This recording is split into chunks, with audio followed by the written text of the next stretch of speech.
오늘 계속해서 하박국 말씀을 보고 있습니다.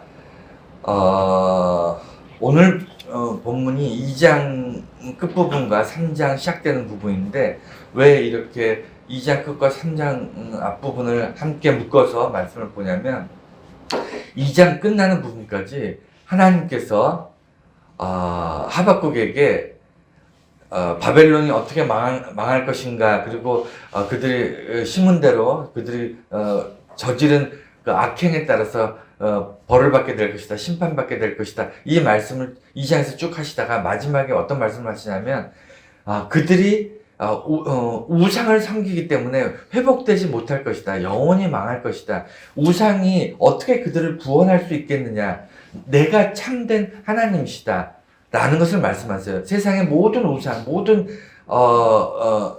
이 돌과 나무로 만들어서, 형상을 만들어서 금과 은으로 입힌 그런 우상들이 어떻게 그 안에 생기가 있겠느냐, 그 안에서 어떤 생명력이 있겠느냐라고 하나님께서 말씀하시면서 내가 살아있는 참된 신이다, 하나님이다 라고 말씀하십니다. 그 말씀이 끝으로 해서 하박국이 3장에서 깨닫게 되는 거예요.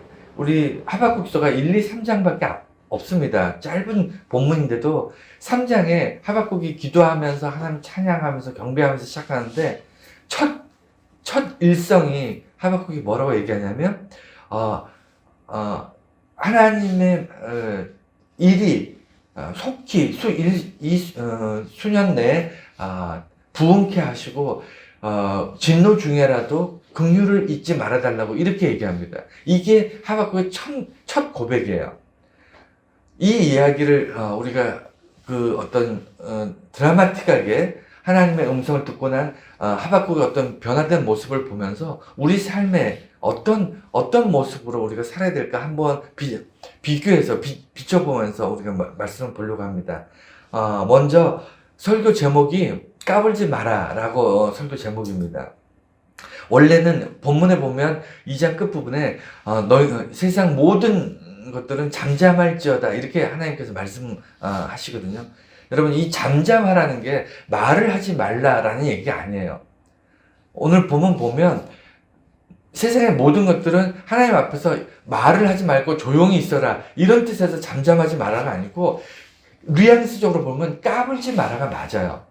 세상의 모든 것들은 하나님 앞에서 감히 까불지 말아라. 너희들이 하나님의 그 거룩하심, 하나님의 크심을 보지도 못하고 알지도 못하는 것들이 하나님에 대해서 이렇다 저렇다 떠들면서 자기들 나름대로 자기 기준대로 자기 생각대로 자기 경험대로 자기 지식대로 살아가는 그런 세상을 향해서 너희들 까불지 마라 라고 하나님께서 말씀하시는 거예요. 이 말씀을 듣고 나서야 비로소 하박국이 깨닫게 됩니다.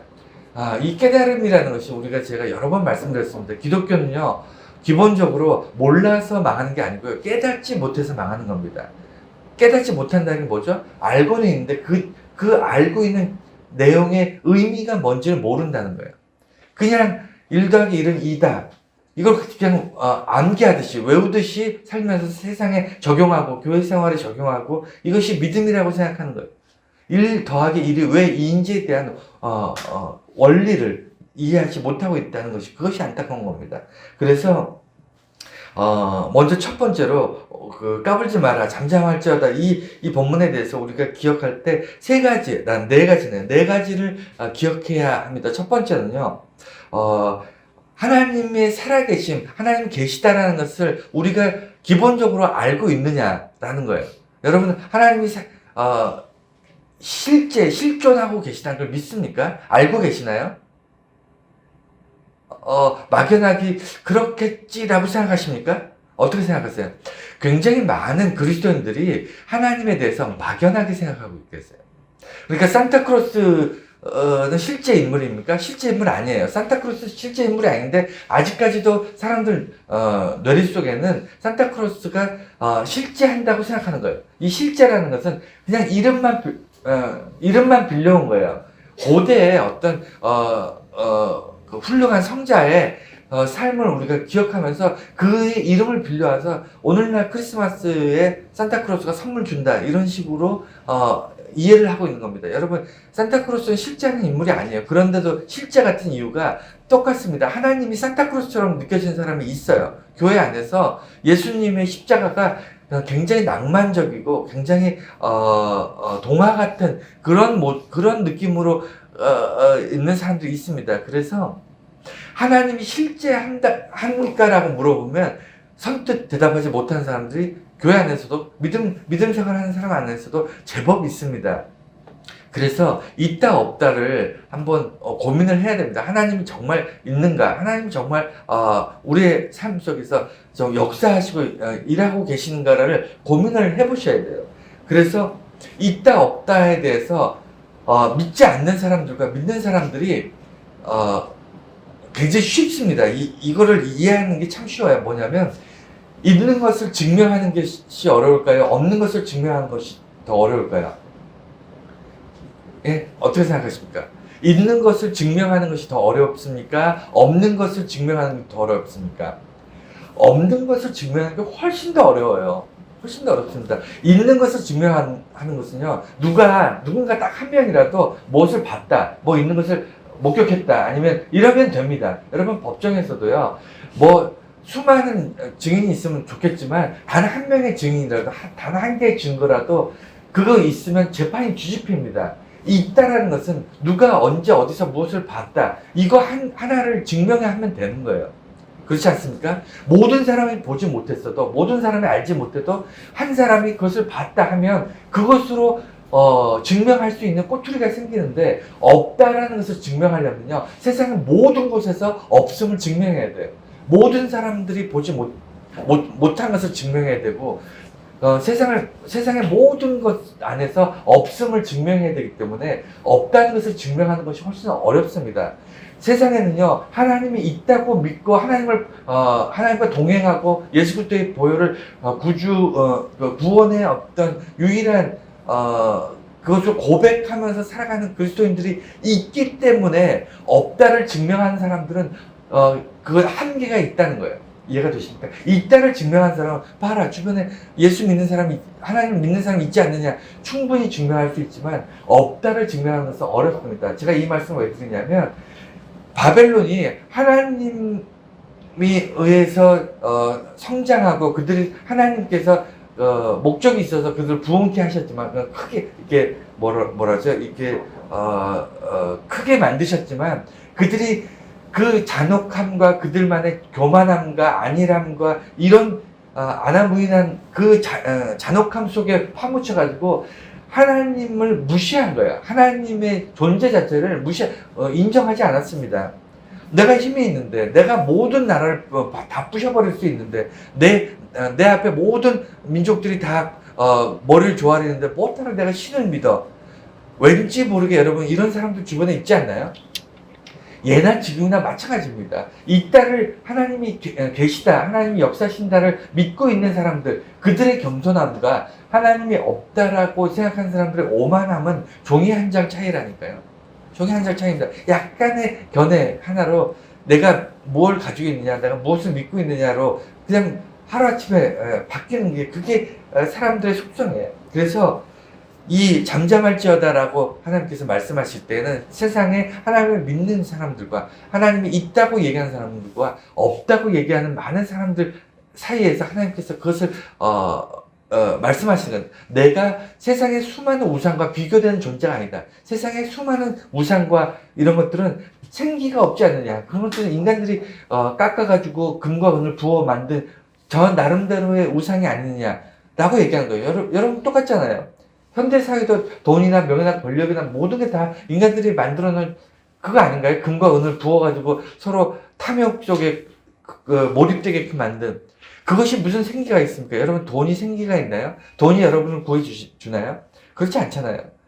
하나님께서 그래서 잠잠할지어다, 세상의 모든 것들은 잠잠할지어다 라고 얘기하시는 겁니다. 두 번째는요, 깨달음. 아까 말씀드린 것처럼 하나님이 세상의 모든 것들은 잠잠할지어다, 까불지 말아라 라고 말씀하시고 나서 하박국이 어떻게 얘기하냐면, 내가 놀랐습니다 라고 얘기해요. 3장 2절을 보면, 내가 하나님 소식을 듣고 놀랐다. 왜 놀라죠? 하나님을 몰랐기 때문일까요? 아니라니까요. 하박국은 하나님에 대해서 너무 잘 압니다. 이스라엘은 하나님에 대해서 너무너무 잘 알아요. 그런데 하나님의 말씀을 듣고 나서 놀랐다는 얘기는 뭐냐면 비로소 하나님이 어떤 분인지 알게 된 거예요. 깨닫게 된 겁니다. 그 전까지는 하나님이 이런 분이라는 것을 지식적으로 알고 있었는데 비로소 하나님의 음성을 듣고 바벨론에 대해서 어떻게 심판할 것인지, 그리고 마지막에 가서 세상의 모든 것들이 우상을 섬기고 있을 때 참된 신인 하나님이 나는 보좌 위에서 영원할지어다 라고 말씀하시는 그 모습을 보면서 우리가 3장 뒷부분 보면 하박국이 놀라운 고백들이 막 넘쳐나거든요. 이게 그 전에 자기가 하나님에 대한 지식이 있었기 때문이 아니고 비로소 깨닫게 되고 나서 이제 이 기도와 고백들이 나오는데, 이 모습을 보면 무엇과 닮아 있냐면 욥하고 닮아 있어요. 구약에 보면 하박국의 이 고백이 욥의 고백하고 닮아 있습니다. 욥의 고백은 여러분 잘 아시잖아요. 욥 이야기 잘 알죠. 친구들이 왔을 때 욥은 나는 거룩한 사람이다. 거룩이 아니라 흠이 없는, 죄가 없는 사람이다 라고 계속 얘기하는 거예요. 왜냐하면 당시만 해도 이유 없이 고통받으며 이유 없이 벌을 받으면 고난 가운데 있으면 이건 죄 때문이라고 생각하는 게 그게 일반적인 생각이었어요. 너가 죄를 짓지 않았는데 어떻게 하나님께서 너에게 이런 벌을 주시겠니? 굉장히 상식적이고 그 보편적인 생각들입니다. 오늘날 우리가 그렇잖아요. 그러면 어떤 사람이 갑자기 힘든 일 당하고 그러면 벌 받았다고 얘기하지, 그 사람이 하나님이 시험 주시고 유혹하셔서 그를 더 단련케 하시고 이렇게 생각하지 않지 않습니까? 욥도 나는 죄 지은 게 없다. 실제 또 죄 지은 것도 없고요. 죄 지은 게 없다. 그걸 계속 고백하다가 38장인가 어쨌든 제가 지금 장수를 기억을 못 하는데 거기서 이제 하나님의 음성이 이제 들리기 시작합니다. 그 전까지는 욥과 친구들이 서로 주거니 받거니 대화를 계속해요. 그래서 도대체 세상의 이 오묘한, 이해할 수 없는 이런 상황들을 어떻게 우리가 이해하고 받아들일 것인가? 하나님께서는 이 모든 일들에 대해서 어떻게, 왜 이렇게 하셨는가? 이것들을 자기들이 고민하다가 하나님의 음성이 듣고 나서야 비로소 욥이 깨닫게 되는데, 하나님이 뭐라고 욥에게 말씀하시냐면, 욥아, 대장부답게 허리를 동이고 내 앞에 나와라. 그리고 내가 묻는 말에 대답하라 이거예요. 그렇게 시작합니다. 욥에 하나님께서. 그러면서 내가 세상의 기초를 놓을 때 너 어디 있었니? 너가 깨달아 알았으면 너가 대답해봐 라고 얘기하십니다. 그리고 세상에 그 빛을 만들고 세상에 많은 동물들을 만들고 그들이 어떻게 살아가는지 이런 것들을 하나님께서 다 아주 디테일하게 내가 이렇게 만들고 세상을 이렇게 운영하고 세상에 이렇게 꾸밀 때 너는 어디 있었니? 너는 뭐 했니? 너가 뭘 아는 게 있니? 아는 게 있으면 나에게 대답해봐 라고 얘기하실 때 욥이 비로소 그때서 깨닫는 거예요. 내가 뭘 안다고, 하나님에 대해서 뭘 안다고, 내가 인생에 대해서 뭘 안다고 까불고 있을 때 내가 정말 무지하고 어리석었구나.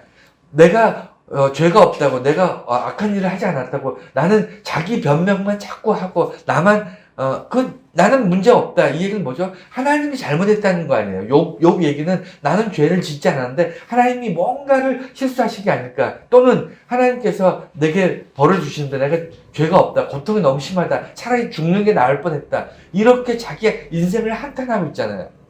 욥이 볼 수 있었던 그 우물한 개구리의 삶에서 하나님께서 딱 한 말씀. 내가 세상의 기초를 놓을 때, 세상의 주축을 놓을 때 너가 어디 있었냐라고 물으실 때 그 음성을 듣는 순간 깨닫게 되는 거예요. 나 아무것도 아니구나. 나라는 존재는 아무것도 아니구나 라는 것을 깨닫습니다. 오늘 하박국이 똑같아요. 서로 비슷하다는 거예요. 깨달음이 오는 그 순간에는요, 하나님의 음성을 들어야 되고, 하나님의 음성이 그동안 몰랐기 때문이 아니라 비로소 내가 보지 못한 새로운 세상을 보게 되는 거예요. 이걸 뭐라 그러냐면 눈이 떠진다는 겁니다. 영적으로 지식으로 가득 차 있던 그리스도인들이 갑자기 영적으로 눈이 떠지는 거예요. 이해가 되셨습니까? 태어날 때부터 앞을 보지 못하는 장님이 갑자기 어느 날 수술을 받아가지고 세상을 눈을 뜨게 됐다. 한번 상상해 보세요. 얼마나 충격적이겠습니까? 그 장님이 그동안 세상 속에 없었던 게 아니잖아요. 함께 살고 있었습니다. 세상 속에 살고 있었는데 태어날 때부터 아무것도 보지 못했기 때문에 세상은 깜깜하고 아무 색깔도 보지 못하고 아무것도 느끼지 못하고 있다가 갑자기 어느 날 눈을 떴어요. 세상을 총천연색으로 아마 보게 됐을 때 그가 느끼는 그 놀라움은 어떨까요? 여러분, 이게 깨달음이에요. 이게 깨달음입니다. 이 깨달음을 경험하고 나면요, 그 전으로 절대 돌아가지 못해요. 우물 밖으로 한번 나온 개구리는요, 다시 우물 안으로 들어가서 우물 안의 생활을 다시 할 수 없습니다. 하나님이 살아계심을 귀로만 듣다가, 욥이 그렇게 고백하잖아요. 맨 마지막에 내가 하나님을 귀로만 듣다가, 말씀으로 듣다가 내가 이제는 눈으로 봅니다라고 고백하잖아요. 한번 이런 경험을 하고 나면요, 그 전으로 돌아가지 못하는 거예요. 하박국이 비로소 뭐라 그러냐면 내가 깨닫게 됐습니다 라고 얘기합니다. 근데 이 깨달음이요, 언제 오냐면 하나님께서 깨달음을 목적으로 해서 그를 훈련시키고 나서야 깨달음을 얻게 돼요. 이게 놀라운 일입니다. 우리가 좀 표현이 그렇습니다. 잘 먹고 잘 살고 하는 것만 다 잘 되고 그냥 어려운 일 없고 이렇게 살면요, 우리가 깨달음을 얻을 수 있는 기회가 많지 않습니다. 하나님 없이도 잘 사는데, 하나님 없이도 그냥 적당히 이렇게 살아가니까 갈급함이나 애타는 것이 없어요. 욥이 그가 자녀들이 다 죽고 집이 폭삭 망하고 온 몸에 병이 들어서 조금 죽을 만큼 고통받고 있으니까 인생이란 무엇인가, 하나님 도대체 지금 무엇을 하고 계십니까? 라는 것을 고민하게 되잖아요. 그러면서 방황하고 헤매고 자기 지식과 자기 경험을 의지하고 어떻게 하면 내가 이 고통에서 구원받을 수 있을까 헤매다가 갑자기 하나님의 음성이 딱 떨어지는 순간 깨달음을 얻게 됩니다. 하박국도 마찬가지예요. 나라가 망한다는 얘기를 듣고 나서야, 그가 그전에는 처음에는 이스라엘이 정의롭지 못합니다. 정말 하나님의 율법을 지키지 않고 하나님을 두려워하지 않습니다. 이런 악한 민족에게 벌을 줘야 되지 않습니까? 라고 얘기했다가 하나님께서 갑자기 바벨론을 들어서 나라를 멸망시킬 것이다 라는 그 이야기를 듣고 애간장이 끊어지는 고통 가운데 그제서야 그가 어떻게 얘기하냐면, 하나님의 음성을 듣고 나서 내가 비로소 놀랐습니다 라고 고백합니다.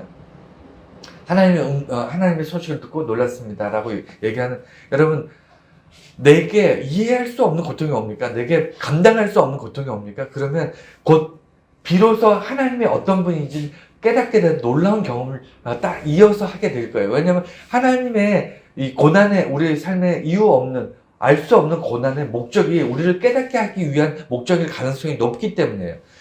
바벨론은 멸망하기 위해서 고난을 주십니다. 멸망하기 위해서 그 나라를 치는 거지만, 이스라엘의 멸망은요, 이스라엘을 없애버리고 이스라엘을 멸망시키기 위한 것이 아니고 깨닫기 위함입니다. 그래서 때로는 감당할 수 없는 고통 가운데에 아픔이 있을 수 있어요, 우리 삶에. 하지만 그때 욥이나 하박국처럼 내 작은 그 머리로 판단하고 어떻게든 해법을 찾으려고 그러고 스스로 자기를 구원하려고 그러고 스스로 이 문제를 벗어나려고 발버둥치고, 여러분, 그래도 한계가 있다니까요. 안 됩니다. 왜냐하면 때가 있어요. 하나님께서 우리에게 정하신 때가 있고 그 때가 넘어서면요, 비로소 하나님이 나의 인생에 어떻게, 그리고 인류의 역사에 어떻게 운행하고 계시는 를 비로소 보게 되는 거예요. 그러고 나면 하박국 이 고백처럼, 이 찬송처럼, 이 기도처럼 하나님에 대해서, 하나님을 비로소 제대로 알게 되는 겁니다. 세 번째는요, 심판하시는 분만이 구원하실 수 있다. 이게 당연한 거 아닌가요? 여러분, 오늘 2장 뒷부분은요, 2장 뒷부분은 이제 그 우상에 대한 얘기를 하나님께서 하세요. 그러니까 바벨론의 멸망의 얘기를 쭉 하다가 결론적으로 뭐냐면, 그들이 우상을 믿고 있다. 우상이 그들을 구원할 것 같으니 말도 안 되는 얘기다. 까불지 마라. 이렇게 지금 말씀하시는 건데, 이 얘기는 뭐냐면, 결국에는 멸망할 수는 있어요. 우리가 삶 속에서 고통받을 수 있습니다. 삶 속에서 이해할 수 없는 어려움을 당할 수 있어요. 그런데 여기서 구원을 받을 수 있느냐 없느냐는 다른 문제라는 거예요. 우리가 심판받고 고통받는 것과 구원받는 것은 다른 문제일 수 있습니다. 이 얘기는 뭐냐면, 내가 심판받는 이유가 내가 하나님 앞에 무슨 죄를 지었어. 그러면 이 심판을 내게 허락하시는 하나님이 그 심판을 걷어가실 때 우리는 비로소 구원받을 수 있는 겁니다. 그렇지 않나요? 그런데 내 죄로, 내 잘못으로 내가 정말 세상 돌이킬 수 없는 죄악 가운데 있어서 그 열매로 내가 멸망하게 됐어요. 그러면 그것은 구원의 메커니즘에서 그건 어떻게 해야 되죠? 여러분 어떻게 해야 됩니까? 내가 그동안 우상으로 생각했던 돈 때문에 내가 멸망했다면 돈에게 나를 구원해달라고 해야 됩니까?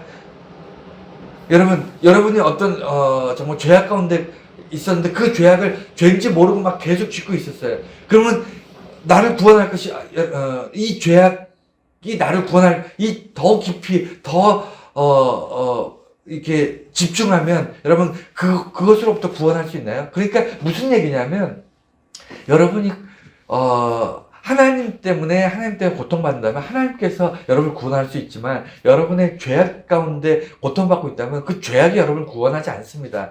그래서 여러분들이 어떻게 하냐면 하나님을 알지 못하는 사람들은요, 그들의 고통과 고난을 구원받기 위해서 우상을 섬길 수밖에 없어요. 그렇지 않습니까? 돈이 없어서 고통받고 있는 그들은 돈만 많으면 구원받을 수 있다고 생각합니다. 돈의 문제는 돈이 해결할 수 있다고 생각하는 거예요. 그렇지 않다니까요. 우리가 심판받고 고통받는 것의 문제와 우리를 구원하는 문제는 다른 문제입니다. 구원의 문제는 오직 하나님 안에 있다니까요. 그것을 모르기 때문에 바벨론이 망했고요. 이스라엘은 구원받는 거예요. 이해가 되셨습니까? 그래서 심판하시는 분만이 구원받을 수 있다. 세상을 심판하는 분은 하나님밖에 없습니다. 여러분, 하나님이 악을 주시거나 하나님이 우리를 속이거나 하나님이 우리를 고통 가운데 있게 하시는 것이 아니라 하나님께서 우리가 고통 가운데 깨달음을 얻게 하시려고 우리를 이렇게 두고 보시는, 방관하시는 경우가 있어요. 지켜보시는 경우가 있습니다. 사탄이 우리를 유혹하고 넘어뜨릴 때 하나님께서 그냥 보고 계신 경우가 있다니까요. 그게 사랑의 하나님께 어떻게 그러실 수 있습니까? 아니에요. 여러분 성경 좀 읽어보세요. 사랑의 하나님이기 때문에 우리가 고통받기를 원하실 수 있어요. 우리가 고통받지 않으면 자기가 죄악 가운데서 무너져가고 있다는, 멸망하고 있다는 걸 깨닫지 못할 때가 있습니다. 그래서 우리로 하여금 깨닫게 하시기 위해서 우리에게 고난을 주실 수 있습니다. 하나님께서 주실 수 있어요. 그런데 거기서 하나님께서 구원하시는 것도 하나님이 하시는 일인데, 이스라엘과 바벨론이 똑같이 고난을 받았고 멸망했지만 이스라엘은 하나님께 돌아왔기 때문에 하나님께서 구원을 하셨고 회복을 하셨고, 바벨론은 그냥 그들이 자기들의 힘을 의지하고 힘을 신으로 여기고 자기들의 주먹을, 자기들의 무기를 자기들의 신으로 여겼기 때문에 자기들의 우상에 의해서 멸망한 겁니다. 그래서 결론적으로 얘기하면 종교의 문제가 우리 인생에서 결론이 될 때가 너무 많아요. 여러분 공부를 하다가 시험을 보는데 시험에서 합격하지 못했습니다. 그러면 여러분의 노력이 부족한 것이 아니고 그게 종교의 문제일 가능성이 있습니다. 하나님에 대한 믿음의 문제일 수 있어요. 여러분 어떤 일에 굉장히 많은 노력을 했는데 실패했습니까? 그 실패로 고통받습니까? 이게 여러분의 노력이 부족한 문제가 아니고 신앙의 문제일 수 있습니다. 여러분 이게 정말 중요한 거예요. 그래서 하나님께서 바벨론의 멸망을 쭉 얘기하시다가 그들 심판을 얘기하다가 결론을 어떻게 얘기하냐면 우상의 얘기를 하는 거예요. 그들이 우상을 믿기 때문에 도저히 구원받거나 회복되지 못한다라고 얘기하신 겁니다. 그래서 종교의 문제가 구원의 문제라는 것을 여러분, 종교는 구원의 문제라는 것을 꼭 기억해 주시고, 그리고 바벨론의 죄가 심판을 조건이면 구원받지 못하는 것은 잘못된 우상을 섬기기 때문이다. 이게 방금 말씀드린 그 얘기입니다. 그래서 바벨론이 구원을 받을 수 있었어요. 여러분 세상에 믿지 않는 사람들도 구원받을 가능성이 분명히 열려 있습니다. 하지만 그들이 구원받지 못하는 것은 그들이 받고자 하는 대상이 하나님이 아니기 때문이에요. 네. 그리고 네 번째가 이제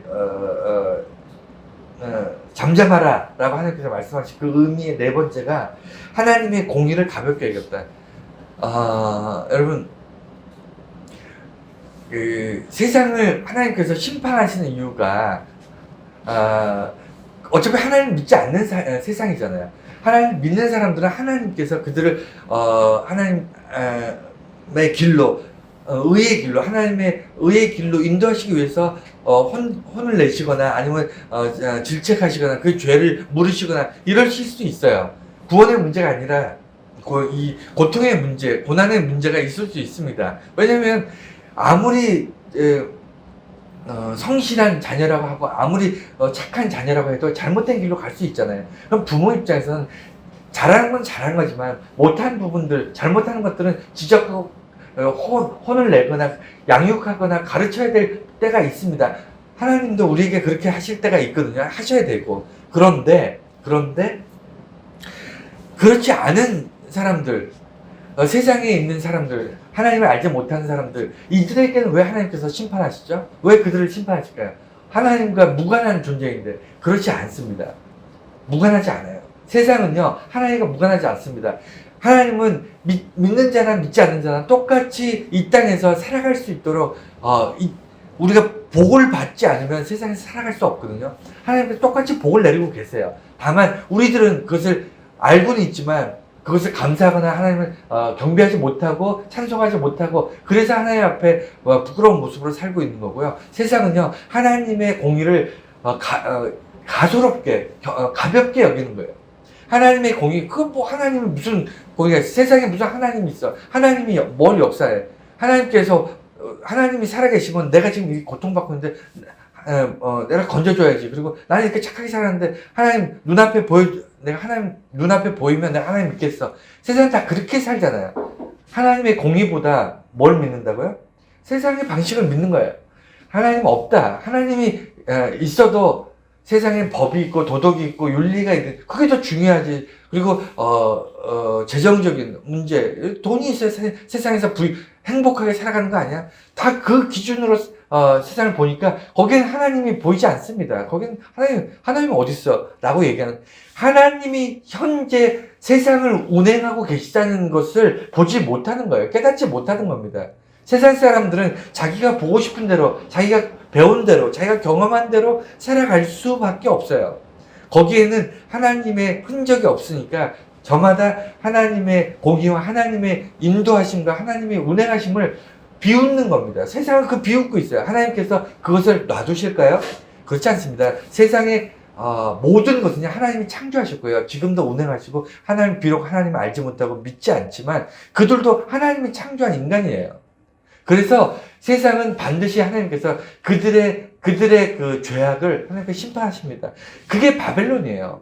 바벨론을 들어서 이스라엘을 공격합니다. 예수 믿는 사람들이 세상의 기준과 충돌해서 세상의 비웃음을 받을 때 있습니다. 손가락질을 받을 때 있어요. 심지어는 고대 그 로마 시대처럼 예수 믿는다는 이유만으로 사자밥이 되거나 핍박 가운데서 정말 순교할 수밖에 없는 그런 상황들이 발생할 수 있어요. 세상이 훨씬 강해 보입니다. 세상이 기독교를 핍박할 수 있을 것 같고 세상이 교회를 무너뜨릴 수 있을 것 같아 보여요. 우리 눈에는 기독교에서 말하는, 교회가 말하는, 예수님 말하는 사랑의 기준보다는 세상의 돈이 더 훨씬 힘이 있어 보일 때 있습니다. 그렇잖아요. 여러분 솔직히 그렇지 않습니까? 그런데 그랬던 바벨론이 망하는 거예요. 다시 이스라엘이 회복되고 바벨론이 망하는 겁니다. 다윗이 어린아이 같지만 다윗이 이기고 골리앗이 쓰러지는 겁니다. 성경의 모든 기준을 보십시오. 그 순간에 하나님의 영광이 드러나는 거고요. 인간들은 그 어리석으면서 깨달음을 얻게 되는 겁니다. 하나님을 믿는 사람들이 그냥 믿는다 하다가 어느 순간 이해할 수 없는 부분에서 하나님의 음성을 통해서, 하나님의 말씀을 통해서 깨달음을 얻고, 이제 비로소 하나님이 어떠한 분인지를 보게 되는 거예요. 그래서 하나님의 공의는, 결코, 세상 사람들 속에서, 비웃음의 대상이 될 수 없어요. 어느 순간 하나님께서 반드시 심판하신다는 거예요. 자, 그래서 하나님께서 그렇기 때문에, 너희들은 까불지 말아라. 너희들이 서로 잘났다고 까불고 서로 힘 자랑하고 네가 옳다 내가 옳다 서로 정의로운 척하고 서로 사랑이 넘치는 척하고 그렇게 꼬물꼬물 이렇게 세상 속에서 살아가고 있지만 본질은 뭐냐면 너희들이 우상을 섬기고 있다 이거예요. 너희들이 저마다 자기의 우상을 섬기거나 자기 힘을 믿거나 아니면 자기가 의지하는 것들 그것을 통해서 살아가고 그렇게 될 때는 영원히 회복되지 못한다는 거예요. 영원히 멸망한다는 겁니다. 그래서 하나님께서 하박국에게 말씀을 마치시고 나서 하박국이 어떻게 얘기하냐면 오늘 3장 2절 말씀 제가 다시 한번 읽어드릴게요. 여호와여 내가 주께 대한 소문을 듣고 놀랐나이다. 여호와여 주는 주의 일을 이 수년 내에 부응하게 하옵소서. 이 수년 내에 나타내시옵소서. 진노 중에라도 긍휼을 잊지 마시옵소서. 참 좋은 말, 정말 놀라운 고백을 하잖아요. 여러분 지금 하나님 뭐라고 말씀하셨죠? 이스라엘은 망하지 않을 거야 라고 얘기했나요? 아니라니까요. 이스라엘도 망할 거고 바벨론도 망할 거야. 하지만 하나님의 정의가 드러날 거야 라고 말씀하셨잖아요. 이 얘기를 통해서 하박국이 어떻게 얘기하냐면 하나님이 하시고자 하는 계획을 하나님의 일을 하시옵소서라고 얘기하는 거예요. 이스라엘이 멸망되기를 원합니다라고 얘기하는 거예요. 내가 죽을지도 모르지만 내가 죽어도 좋습니다라고 얘기하는 겁니다. 이게 어떻게 이렇게 가능한 거죠? 하나님이 지금 어떤 의도를 가지고 어떤 마음으로 이 일을 계획하시고 이 일을 행하고 계신지를 비로소 깨달았기 때문에 하나님의 일은 하나님의 진노는 하나님이 화내시는 것은 옳습니다라는 거예요. 하나님의 진노는 항상 옳습니다라고 고백한 거예요. 그것이 마음에 들어오니까 비로소 하나님이 이스라엘 심판하고 바벨론을 멸망하시는 이 일을 속히 하시옵소서. 이 일이 되어지기를, 이 일이 부응되기를 원합니다라고 얘기하는 겁니다. 깨닫게 되면요, 그 일이 나에게 불리한 일이 될 수 있고, 내가 힘든 일이 될 수 있고, 내가 정말 고통, 고난을 당하는 일이 될 수 있어요. 순교한 사람 그렇잖아요. 내가 내 생명이 여기서 끝나는구나 라는 것을 압니다. 순교한 사람들 그랬어요. 내 생명이 여기서 끝나는구나. 하지만 내 남은 인생, 남은 생명보다 지금 이 순간 하나님 앞에 내 믿음을 지키는 것이 더 소중하다는 것을 깨닫기 때문에 순교하게 되는 거예요. 여러분 아무나 순교하는 게 아니에요. 깨닫지 못한 사람은요 타협하게 되어 있습니다. 깨달음이 없는 사람은요 머릿속으로 계산하게 되어 있어요. 그런데 하박국이 이스라엘이 망한다는데 동포들이 내 가족들이 내 친척들이 다 잡혀가고 죽을 수도 있다는데 그렇게 되기를 원합니다라고 얘기합니다. 하박국이. 그러면서 이 수년 내에 부흥되기를 원합니다. 이렇게 얘기하는 거예요. 여러분 여기서 단어들 몇 가지를 개념들을 이해해야 돼요. 주의 일은 여기서 주의 일이 이루어지길 원합니다라고 고백하는 이 주의 일은요. 일반적인 주의 일이 아니에요. 일반적인 주의 일이 아니고 특별한 주의 일입니다. 이 얘기는 뭐냐면 일반적인 건 뭐냐면 모든 사람들에게 똑같이 이른 비와 늦은 비를 내리시잖아요. 모든 믿는 자든 믿지 않는 자든 신실하든 뭐 악한 사람이든 상관없이 모든 인류에게 하나님께서 공평하게 태양빛을 주시고 먹을 것을 주시고 똑같이 주시잖아요. 살아갈 수 있게끔 하시잖아요. 예수 믿는 사람들에게만 뭐라 그러죠? 복을 막 엄청 주고 예수 믿지 않는 사람 다 저주하고 이렇게 되지 않습니다. 그래서 뭐 일반적으로 하나님께서는 지금도 운행하고 계신 거예요. 지금도 세상은 멸망하지 않고 있잖아요. 지금도 불안불안하지만 그래도 이 자연을 운행하시고 인간들 세상에서 하나님께서 다 이게 조정하고 계시잖아요. 개입하고 계시잖아요. 하나님은 방관하고 구경꾼이 아니십니다. 그래서 개입하고 계시는데 이것이 일반적인 하나님의 일이에요. 우리들은 그걸 잘 깨닫지 못합니다. 그러면 언제 하나님의 존재를 깨닫게 되죠? 특별한 하나님의 일을 하실 때, 특별한 주의 일을 하실 때 우리는 하나님의 실존을 느끼는 거예요. 그것들이 뭐냐면 하나님 말씀을 하시고 우리에게 약속을 주시고 그리고 우리를 때로는 그 약속을 어겨서 심판하시고 그리고 그 심판에서 구원하시고 회복시키시고 이게 하나님의 특별한 일이에요. 이 특별한 일을 통해서 하나님의 살아계심을 보게 되는 겁니다. 근데 그 특별한 일은 개개인에게 오는 거고요. 그리고 중요한 것은 이 특별한 일을 보게 되려면 교회 안에 있어야 돼요. 그게 뭐 이 건물 안에 예배 안에 있으라는 얘기가 아니고 우리가 예수 믿는 사람들이 모인 곳이 교회잖아요. 여러분 이 건물은 없어도 우리는 교회 하면 저기 뭐 크게 지금 이런 십자가 달고 큰 건물로 된 이걸 교회라고 생각하는데 뭐 수백 년 동안 있었던 이런 거 교회라고 아니에요. 예수 믿는 사람 두세 사람만 모여도 그게 교회입니다. 그 장소가 중요한 게 아니고 예수 믿는 사람들의 모임이 교회인데 교회 안에 있어야만 특별함을 경험할 수 있습니다. 하나님의 특별한 것을 경험하는데 언제 특별해지냐면 말씀, 약속, 심판, 구원, 회복 중에 핵심이 뭘까요? 중심이 뭘까요? 심판이라니까요. 왜 심판이 중심이냐면 심판은 언제 하죠? 우리가 하나님의 약속을 어겼을 때예요. 하나님의 말씀을 떠났을 때입니다. 그러지 않고 하나님께 우리를 심판하실 이유가 없어요. 심판이 아까 얘기한 것처럼 우리를 멸망하거나 우리를 영원히 우리를 하나님께서 멸망시키려고 심판하시는 게 아니에요. 깨닫게 하시기 원하는데 뭘 깨닫게 하신다고요? 우리가 하나님의 말씀을 떠났구나, 하나님의 명령을, 하나님의 약속을 만홀히 여겼구나 라는 것을 깨닫게 하시기 위해서 심판을 주시죠. 그래서 심판이 중심이고, 지금 내가 지금 심판받고 있고 고난받고 있다면, 내가 절망의 마음을 갖고 있다면, 내가 하나님을 떠나진 않았나, 하나님의 말씀이나 약속을 내가 붙잡지 않고 세상의 욕심, 세상의 우상을 붙잡지 않았냐 돌아봐야 되고요. 심판이 중심인 이유는 심판이 있고 나면요, 그 심판을 구원으로 바꾸시는 게 하나님이에요. 하나님이 심판하셨으니 하나님의 심판을 걷어가시면 우리가 구원받는 거잖아요.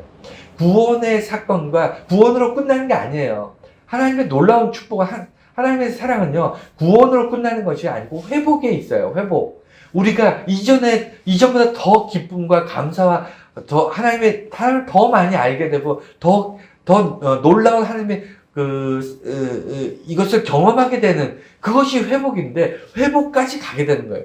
어떻게 보면 심판도 회복을 위해서 주신 거예요. 그래서 이 모든 특별한 주의 일은 심판이 중심입니다. 심판이. 그래서 주의 일을 하시옵소서 하는 거예요. 이스라엘 심판하시옵소서. 나의 인생을 심판하시옵소서. 내가 고난 가운데 있지만 고난을 주시옵소서라고 얘기하는 거예요. 내가 받아들이겠다는 겁니다. 내가 이제 이해했다는 거예요. 내가 깨달았다는 거예요. 이 고난이 내게 어떤 의미인지 비로소 깨달았다고 고백하는 거예요. 그러니 수년에 하시옵소서 얘기하는데, 그 하라고 얘기하는 것이 부흥이에요. 여러분, 부흥이라 그러면 교회가 사람이 많아지고 뭐 돈이 많아지고 권력이 많아지고, 여러분 그걸 부흥이라고 하지 않습니다. 엄밀히 따지면 제가 교회의 부흥 이런 얘기 잘 안 하잖아요. 우리 교회가 부흥되기를 원합니다 이렇게 얘기 잘 안 하잖아요. 왜 그러냐면 이 언어의 그게 개념이 잘못돼서 그래요. 교회에서 자꾸 부흥하는 것들이 다 교회가 커지고 사람이 많아지는 것을 부흥이라고 자꾸 얘기를 하기 때문에 그렇습니다. 여러분, 부흥이란 말은요, 성경적으로 보면요, 하나님의 특별한 사건들, 특별한 일이 이루어지기를 원합니다.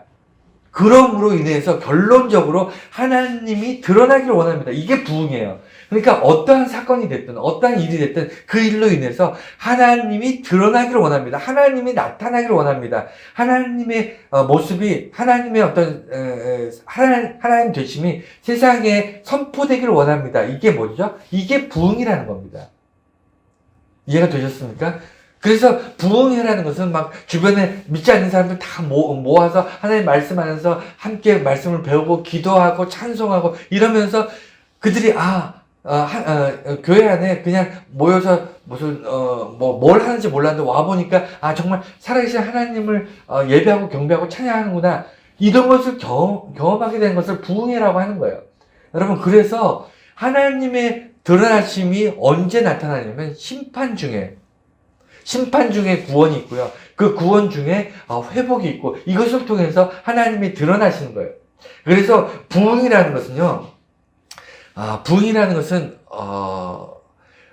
무엇을 갖추어서가 아니고, 내가 무엇을 막 준비해가지고 이런 어떤 행사를 하고 어떤 뭘 자꾸 하게 되면 이제 부흥이 될 거야. 교회도 부흥되고 우리가 다 부흥이 될 거야 라고 생각하실 경우가 많은데, 사실은 대부분이 그렇지 않습니다. 대부분이요, 은밀하게, 하나님께서 은밀하게 나와 함께 하시면서, 내가 어떤 어려움을 당해서 고난 가운데 있고 내가 마음이 무너지고 내가 힘들고 더 이상 일어날 힘도 없고 내가 넘어졌는데 누군가 손 내밀어 주길 바라는데 아무도 손 내밀지 않고 그저 세상에 혼자인 것 같고 외롭고 적막하고 절망감이 막 몰려오고, 이런 시간들이 우리의 인생에 너무 많잖아요. 그 시간에 여러분 막 나댑니까? 밖에 나가서 나 지금 너무 괴로워, 너무 힘들어 막, 여러분 그러세요? 아니잖아요. 너무 힘들고 고통스럽고 괴로울 때는 숨습니다. 보이지 않는 곳으로 들어가요. 사람들한테 드러나지 않습니다. 그 은밀하고 조용한 시간에, 그 시간의 심판 가운데 있는 그들에게 하나님께서 들어가시는 거예요. 그게 자기의 죄 때문인지, 아니면 뭐 하나님께서 그를 깨닫게 하시기 위해서, 아니면 그를 더 성숙하게 하기 위해서, 어떤 이유에서든 하나님께서 그에게 허락하신 그 고난과 어려움 가운데 하나님께서 은밀히 함께하여 주시잖아요. 그때 그것에서 구원받고 회복되고 하나님 깨닫게 되고, 이런 사건들은, 이 부흥이라는 것은요, 부흥이라는 것은 대놓고 부흥되는 것이 아니고요, 개개인이 놀라운 경험들을 하게 되는 거예요. 어느 날 굉장히 힘든 일을 겪고 나서 어떤 사람이 갑자기 믿음이 너무너무 좋아져서 사람들 앞에 좀 밝은 모습으로 나타나는 경우 있잖아요. 이 사람 부흥된 거예요. 이 사람 인생이 부흥된 겁니다. 뭐 달라진 게 없어요. 예를 들어 뭐 집안이 망했는데 갑자기 좋아지는 게 아니에요. 건강이 나빠졌는데 갑자기 건강이 좋아진 게 아니고 그냥 부흥된 거예요. 이 부흥이 이스라엘에 있기를 원합니다. 이 부흥이 나에게 있기를 원합니다. 이 부흥이 하나님께서 사랑하는 그들에게 있기를 원합니다라고 고백하는 것. 이게 이수년 내에 부흥되기를 원합니다라고 하박국이 고백하는 그 부흥의 본질입니다. 그리고 마지막으로 진노와 긍휼. 진노 중에도 긍휼을 잊지 말아달라고 고백합니다. 참 너무 아름다운 고백 아닌가요? 진노가 멈추길 원합니다 라고 얘기하지 않아요. 여러분, 이게 성숙함이에요. 이게 믿음의 이 깨달은 사람들이 가지고 있는 놀라운 어떤 은혜입니다. 여러분, 나 힘드니까 이제 스톱이 아니에요. 나 지금 뭐 어려우니까, 내가 이 문제로 지금 고통받으니까 이거 해결해 주세요 라고 기도하지 않습니다. 여러분, 진노 중에라도 라고 얘기하잖아요. 진노 중에라도. 진노가 멈추기를 원하는 것이 아니에요. 진노는 하나님이 하실 일입니다. 주의 일입니다. 주의 일이 이 수년 내에 부흥되기를 원합니다. 드러나기를 원합니다. 그래서 하나님이 원하시는 때까지, 하나님의 살아계심이 드러나는 때까지 이 하나님의 진노가 계속되기를 원합니다. 하지만 그 중에도 분노로 끝나는 것이 아니라 그 분노 중에서도, 진노 중에서도 긍휼함을 잊지 말아달라고 고백합니다. 여러분, 이게 정말 제가 여태까지라고 표현을 그렇지만 성경 안에서 정말 손에 꼽히는 기도문이에요. 손에 꼽히는 정말 너무너무 좋아하는 그런 기도의 본질입니다. 첫 번째, 오늘 주보에 보면 하나님의 진노는 반드시 옳은 일이다. 이게 깨달음이에요.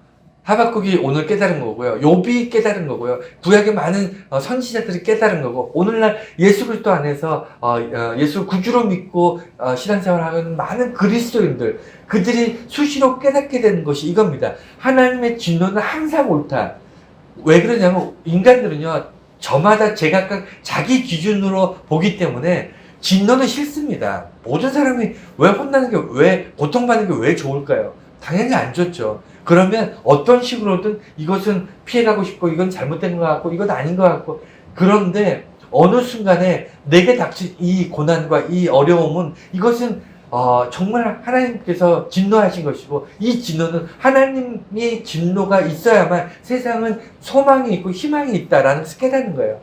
하나님이 진노하지 않으면요, 세상엔 저마다 힘 있는 사람이, 예를 들어 힘 있는 사람이 진노하게 되면 힘없는 사람 다 죽었어요.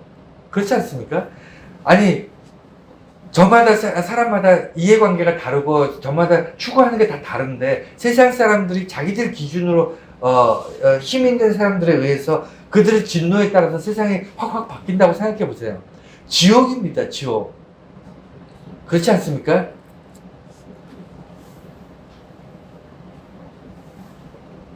나라마다 전쟁을 합니다. 개개인마다 갈등이 있습니다. 그리고 사회가 서로 반목합니다. 이게 정상이라기보다 이게 일반적인 인간 세상의 삶의 모습입니다. 그런데 여기서 악한 사람이 항상 잘 되는 세상을 여러분 살고 있다면 얼마나 화가 나겠습니까? 여러분, 그런데 악한 사람이 왜 항상 잘 되죠? 왜 항상 잘 되는 것 같죠? 악한 사람들이 잘 되고 있는 예를 들어 뭐라고 표현할까요? 악한 사람들 그 힘이나 돈이나 권력이나 이런 것들을 가지고 자기 유리한 대로 세상을 이끌어갈 때, 그것 때문에 선하고 착한 사람들이 상대적으로 피해를 볼 때, 이것이 잘못된 일이라고 아무리 외쳐봐야 세상은 악한 사람들이 가지고 있는 힘에 의해서 흘러가기 때문에 그 사람이 떠나고 나도, 그 사람이 죽고 나도 새로운 악한 사람이 나와서 똑같이 또 세상을 만들어가요. 그러니까 세상은 사람들에 의해서 운행하게 되면요, 결코 정의롭지 못합니다. 그냥 이해관계 속에서 살아갈 뿐이지 정의롭지 못해요. 그래서 저마다 자기들의 기준으로 살아가기 때문에 하나님께서는 어떻게 하시냐면 세상에 줄 수 없는, 세상에 알 수 없는 방식대로, 하나님께서 진노하시고 그 진노가 그 세상의 정의를 드러내는, 하나님의 공의를 드러내는 방식으로 나타납니다. 그래서 하나님이 진노하셔야만 세상의 기준이 보여요. 하나님이 진노하시고 하나님이 심판하셔야만 세상에 무엇이 선이고 무엇이 악인지 보이기 시작합니다. 이해가 되셨나요? 사람의 진노, 사람의 분노는요, 아무것도 나타내지 못해요. 그저 세상이 암울하고 세상이 이기적이라는 것만 드러낼 뿐입니다. 세상이 정말 악하다는 것을 우리가 날마다 보면서도 이것을 회복시킬 방법이 뭐지? 그거는 인간들에게는 그 방법이 없다니까요. 오직 하나님의 진노가 세상의 어떤 선악을 나누는 기준으로 우리에게 보이게 되는 겁니다. 마지막으로 긍휼은 권리가 아니다. 여러분, 긍휼함을 하나님께 요구하지 마세요. 하박국이 기도할 때 진노 중에라도 긍휼을 잊지 말아달라고 합니다. 여러분, 긍휼은 하나님, 내가 지금 고난받고 있습니다. 힘듭니다. 고통스럽습니다. 하나님, 나를 도와주세요. 나를 구원해주세요. 라고 당당하게 얘기할 수 없습니다. 여러분들이 뭘 했다고 그렇게 당당합니까? 여러분들이 죄 지은 거 말고는 한 게 없는데 어떻게 하나님 앞에 그렇게 당당하게 구원해달라고, 죄 용서해달라고 그렇게 얘기할 수 있나요? 여러분, 그렇게 얘기할 수 없기 때문에 우리는 하나님께 진노 중에라도 긍휼을 함을 잊지 말아달라. 긍휼을 베풀어 주셔도, 긍휼을 베풀지 않으셔도 상관없지만, 그건 하나님의 뜻이니까, 하나님께서 내게 긍휼을 베풀어 나를 불쌍히 여기지 않으셔도 뭐 할 수 없지만, 그래도 조금 하나님께서 긍휼을 함을, 불쌍함을 내게 베풀어 주시다면 너무너무 고맙겠습니다 라고 얘기하는 거예요.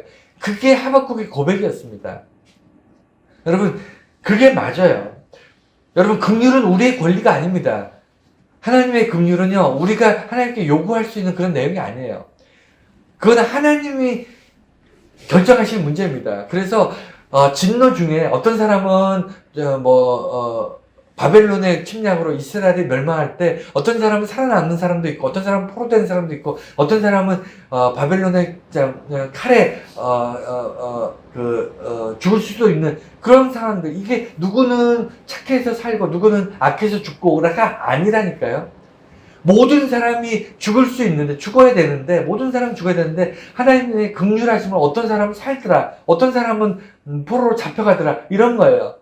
이해가 되셨습니까? 그러니까 죽어야 되는 것이 기준이고요. 그것이 옳은 거예요. 진노 받아야 되는 것이 옳은 겁니다.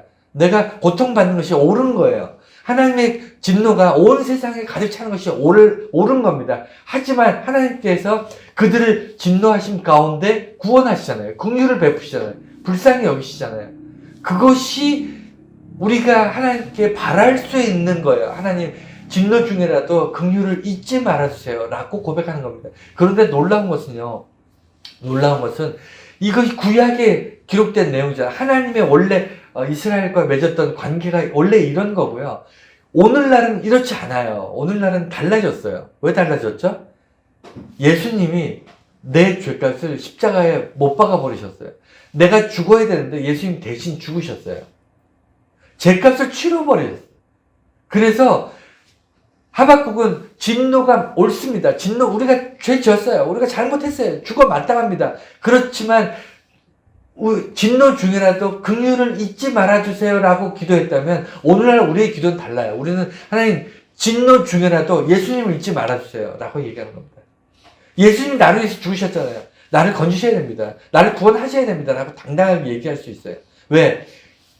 예수님께서 나를 위해서 죽으셨잖아요.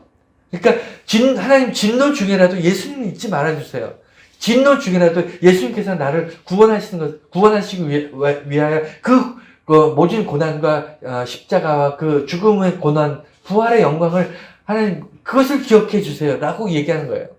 이것이 그리스도인들이 살아가는 모습입니다. 예, 이제 다음 시간부터는 하박국의 놀라운 그 찬송과 영광의 기록들이 많이 나옵니다. 제가 하박국을 좋아하는 이유가 되게 짧아요. 3장밖에 안 되는 이 짧은 안에 이 가스펠로 바뀌어서 찬송되는 그 본문도 되게 많아요. 물이 바다 덮음 같이 아시죠? 그 본문도 여기 나오고 무화과 나무잎이 마르고 포도 열매가 없어서 이 찬송도 여기 나오고, 그리고 오늘 이 이야기들도 정말 진노 중에라도 진노 중에라도 긍휼을 잊지 말아달라는 이런 내용들도 찬송에 나오고, 굉장히 많은 내용들이 이 하박국에서 뽑아서 가스펠 찬송으로 바꿔서 노래하게 됩니다. 여러분, 이런 내용들 하나하나가 얼마나 깊이 있는 깊은 고백과 기쁨과 감사가 터져나와서 고백되었는지 우리가 함께 나누면서 이걸 깨달을 수 있는 그런 시간들이 되시길 바랍니다.